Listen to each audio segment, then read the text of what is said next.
In this video, you're going to learn how to cancel and delete private servers on Roblox. Here we are on my desktop here. I'm going to show you how to do it on desktop as well as on your mobile device. So what you want to do is log into your Roblox account. And then once you're here over on the sidebar, you're going to see something right here that says inventory. Go ahead and click on inventory. It's got the book bag next to it.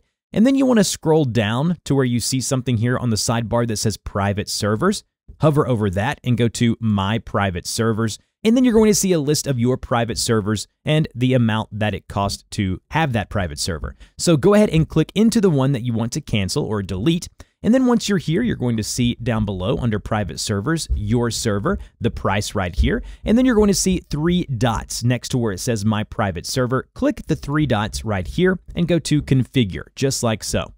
Once under the configure settings here, you're going to see where you can, change some settings on your private server. What you want to do right here where it says subscription status, it'll be enabled and green. You want to click that and change that to the left and gray. That will basically go ahead and change the private server subscription status from active to inactive. Now, you'll still have access to it until the expiration date. So for this one, like it's December 13, 2024, yours is going to have a different one, obviously. So make sure that you understand you can use it.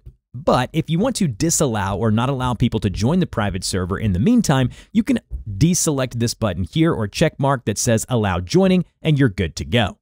Now, in order to do this on mobile device, I'm going to hop over to my iPhone. Here we are on the Roblox app's home screen here, and go ahead and log in. And once you've logged in right here, go and tap on the More option that has the circle and the 3 dots. Tap on More, and then you want to go to where you see Inventory or the book bag icon. Tap on Inventory, and then right there where it says Category, you want to tap on Category drop down and just scroll down until you see Private Servers. Tap into Private Servers. It'll show you a list of your active private servers. Tap on the private server you want to cancel. Go ahead and find that there. And then once you've clicked into it, you want to scroll down to where you see something right here. It should say servers right here. If it doesn't, hit the little drop down so you can see everything. Tap into servers, and you're going to see the private server that you have for this experience. Go ahead and tap on the 3 dots there to the right of where it says My Private Server, and then go to Configure. And then once here, you'll see your subscription status. It should be over to the right and green. You want to tap that to uncheck it and make it grayed out, and that will go ahead and cancel and delete your subscription, as well as the private server itself. That's how you do it. That's how you delete and configure an active private server to be inactive, and you can delete it on Roblox. If you have any questions, put those down below. If this helped, like, share, and subscribe, and I'll see you guys in the next video.